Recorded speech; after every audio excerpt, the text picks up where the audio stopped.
Alright, well, thanks for tuning in. Folks, I have here an extra large, extra duty, XL Oreck, or whatever you want to call it. Actually stood for extended life, but everybody says, I have the extra large Oreck. Even though Oreck is known for making compact, lightweight machines. So today we're just going to break it down and service it. And this one's a little special. This was made right when Oreck was starting to go under, about 2 years before TTI came in onto the picture. So we have everything right and wrong about this Oreck Classic. Pull that off first. And Oreck used to advertise in their manual they were the easiest vacuum to service. And, I'll agree with that. I'll agree that they're easy. I think I would put a couple other brands before I'd call them the easiest, but I would definitely put maybe like a Cibo G-Series or X in front of this because of there being kind of less screws in the vacuum, but nonetheless, this is a lightweight direct air machine. I think I forgot a screw there. 5 of them on the faceplate.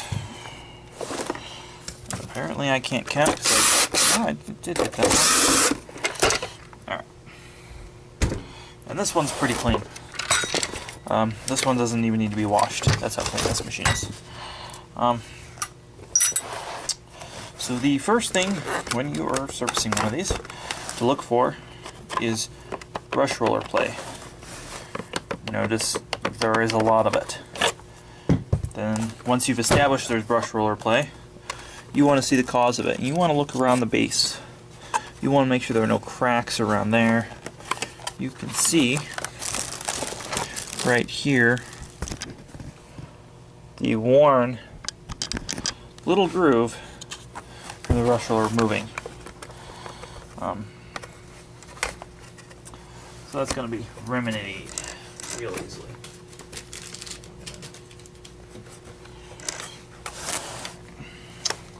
Now, TTI, bless them, went to T20 screws when they started making these, which kept the customer from unscrewing parts they didn't need to unscrew. There have been several different motors in here. There have been Johnson's, Amtech's, Lamb, well, I guess they're the same with Antec. There have been all sorts of brands and motors I've seen in these things over the years. There's also been a couple of fans. This has the newer, of course, the newer style fan in there that's plastic, and there's got the newer style twist neck. If you have a button lock, or you better be a vacuum collector, because there are no parts available for those. Not to say there aren't parts laying around in places, but they're just officially been discontinued for a rather long time. The thing about Orecks is they don't pick up a whole lot. They don't really clean that well. They're always just average, just enough to get by, just enough. And the other thing about the Classic is it's been sold at so many different price points. I've seen them as low as $150. I have seen them as, and we're talking new here, I've seen them as high as $600 sold for. So depending on who and what owned Oreck and was managing what at the time. Alright, so Oreck says you should tune up the vacuum once a year. What they're referring to are these felt gaskets that wear out and rot and whatever in this foam gasket here that you're supposed to replace, but I really rarely see a need to replace that. But this, every time needs to be replaced during service. If you're not doing that, you're doing the customer just a disservice. So you're going to see me scrape the hell out of this. And I could take a heat gun to this, and that probably would have been the smarter thing to do. They usually just peel right off. And it's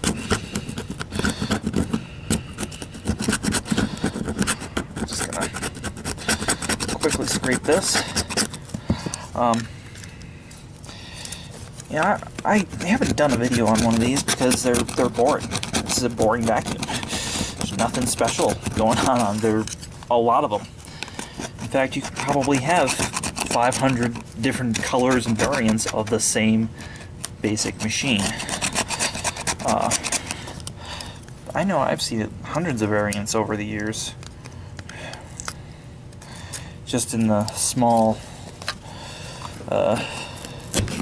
market I see, so I can't imagine how many different ones they actually made. Their model numbers are also pretty inconsistent from this era, so there's not really a way to tell by looking at that. But their date codes have always been pretty consistent, which is important, that Orecks have their birthday printed on them. I think that's important when a vacuum has a clear birthday. Lets you know when to replace it, it lets you know what's going to be worn out, lets you know if it's worth fixing half the time. From a customer's point of view, of course, and a business point of view. Alright, let's put this gasket on here. It's a brand new gasket.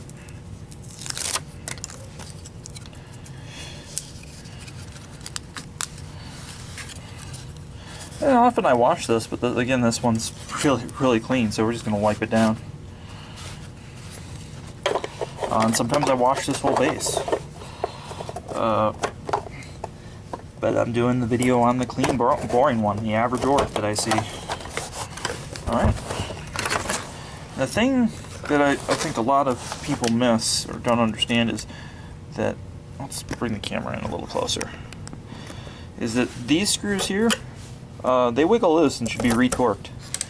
So I always retorque those. Actually, I usually remove them. Now, something that I've discussed with quite a few people is using a stone to clean this. And that's something that's very debatable whether you should do or not. The other thing I do when I run a machine is I put my vacuum hose on the end of here just to keep the dust from flying.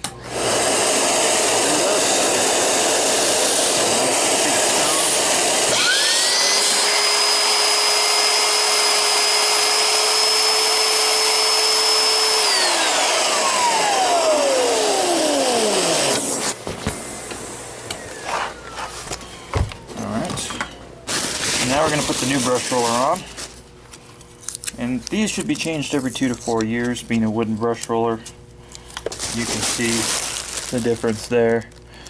These brushes are spread and soft and no longer doing their job. Sometimes they're metal end caps, sometimes they're plastic. I think that has to do with whether CWP manufactured the brush roller or not. Again, there's a lot of inconsistencies with the Oreck Classics. In terms of parts used, and TTI has done a lot for Oreck as a company, but this is a product that's probably outlived its lifespan in terms of the modern market. So Oreck brush rollers are also eccentric. They have an old and a new end. You've got to make sure that both of these are facing up. So now I've put this in. There's still a lot of play. So you got to eyeball this. And you got to figure out if it plays front, back, or both. And then you're going to see something you don't see a lot on my channel, which is jerry rigging. So ends of zip ties I save for when I put a Kirby tube. Put those in. Now the thing is, I'm using the end because it's slightly thinner here and it's thick here, and sometimes I need the thick side, sometimes I need the thin side. So that's shimmed, and this is part of what the Oreck tune-up is. This is maybe the majority of what's done in the Oreck tune-up. And then this side is probably a little bit worse. Yeah, see that shim is not as much more play over there. So I've done that, and now no play in the brush roller. And that's really important.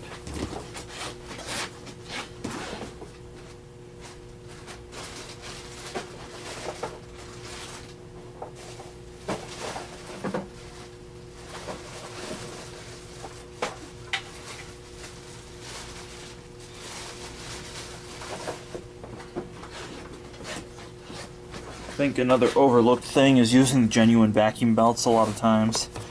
The rubber is higher quality. So this is a 2-fit. I have a bag of these that have been here since I took over managing this store. I'm going to use them because I have them, but I don't recommend them. And I don't sell them to customers. I actually, as soon as I took over, I ordered the genuine ones to sell to customers. But for a tune-up, I'm going to use up the 20 or so I have left, and then I will order genuine. So that's something I would mention, is it's pretty important to use a genuine belt. You're not saving money with the generic belt. Using a generic CWP brush roller, that's fine. That's to spec. There's nothing wrong with that. In fact, I think that's probably a higher quality brush roller than what Oreck originally put in their machines. And as we know, TTI does quite a bit of business with CWP now. They switched to CWP brush rollers. So generic is now genuine.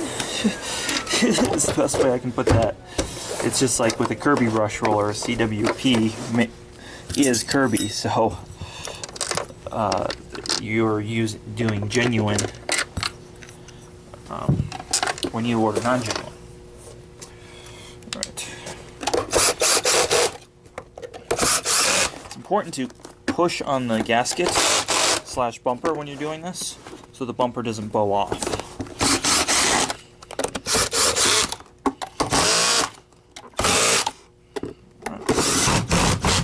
The other thing to note is this belt down here pretty much dry rots and gets debris in it, and it becomes no good. Putting the belt in the back pocket is the best place to put your spare belt, so I will never put those on the machine. Now, one of the things going to make this machine loud, I don't know if you guys can hear that. So when that brush roller is hitting it as fast as it goes, that belt is quite loud. So solution time. This is newer. It's got 3 screws instead of 2. So a couple things we did.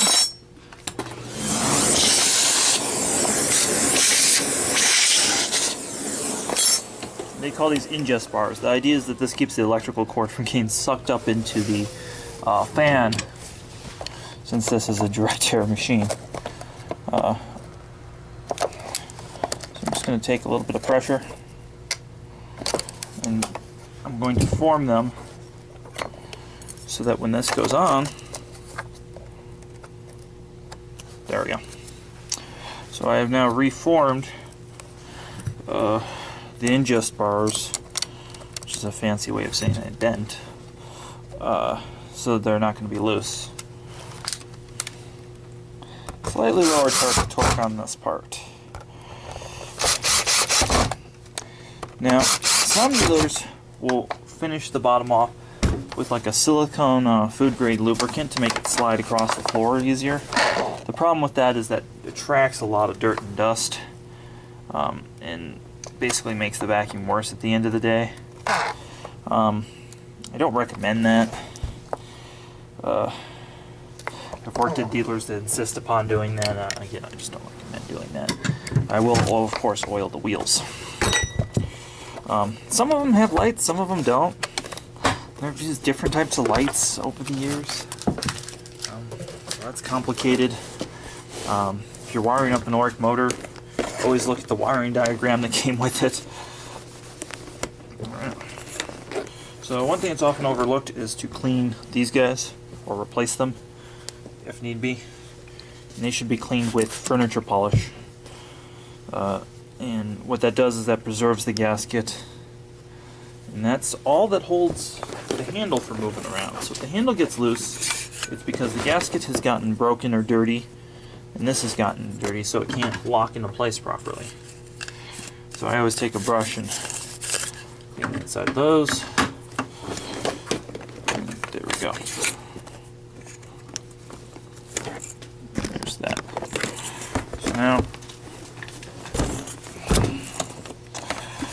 got that. Now there is an Oreck tool they made for doing this. I don't have it, so I just use those guys. You have to be careful when you do that. You can definitely overdo it doing that with that. So I'm going to show you someplace where the machine definitely leaks dust. Up through here. And they solved that on the LW models, the LW 1500 and 1500 RS, the magnesium, by making a good seal there. And again, this is a design that's been around for a very long time, so I can't fault it for being the age it is. Now, we're going to also open the bag. This is the genuine green bags, which I really hate when customers use paper bags. I don't understand it. I understand it if you're using it like in a certain commercial settings. I could see where you'd want that, like you're a carpet installer or something. But paper bags are just messy. Alright. So it's kind of dirty in here. It's not washable dirty.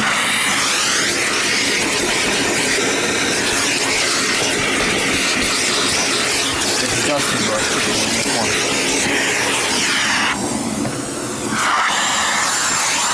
I will always vacuum the insides of these.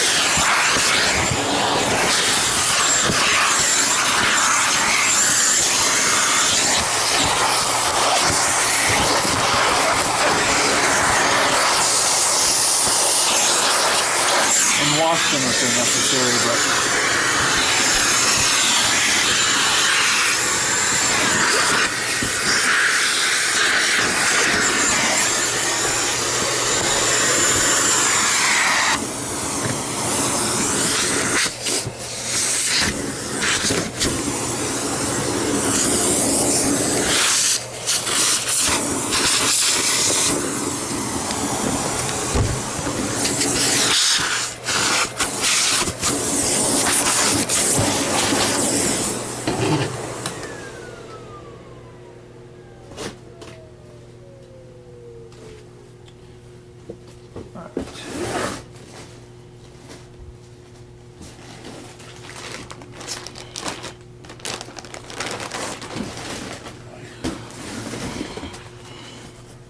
I've got a new Oreck HEPA bag in there. We're just going to wipe that clean again. When doing this, they tell you to press here. I actually like to press here so it locks in properly. Gotta make sure it clicks.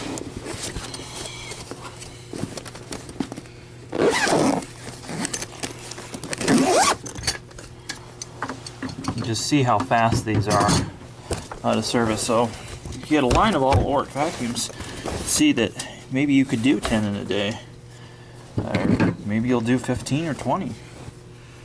I don't even see any paint marks really to remove from this, but just to be on the safe side, we'll this is the wrong chemical.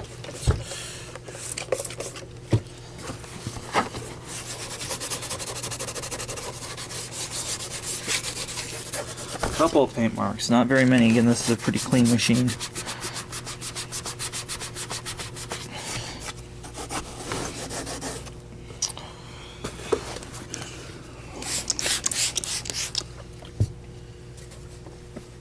Not much to polish with it being an old school fabric bag.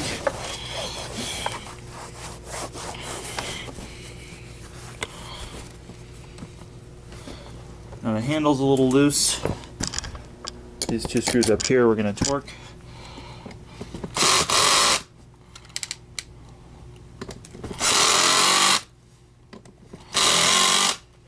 Alright. Now we're just going to test it. You can see it left some schmutz on there.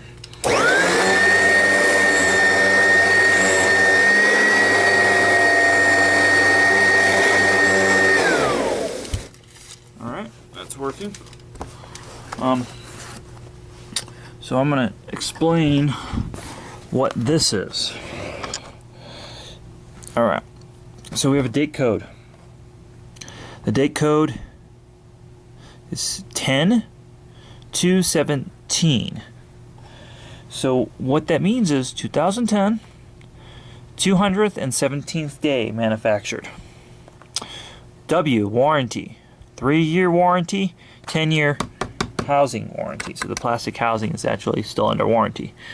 Then it shows that this is the Tennessee factory. So that we know who made this. And then they give, you know, your phone number. So that's what the Oreck identification plate tells you right there. So that's a bit useful bit of information. And you can see that the XL is ingrained right there, right? That's kind of dirty. We're going to clean that. Right where the power switch used to be. We're going to give it a...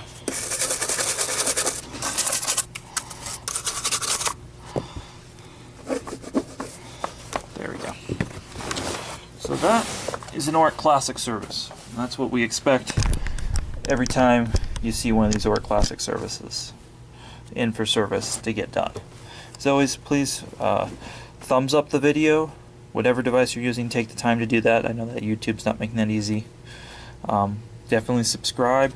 And if you want, contributing to our Patreon. Every little bit helps. Again, we're trying to get these videos in 4K.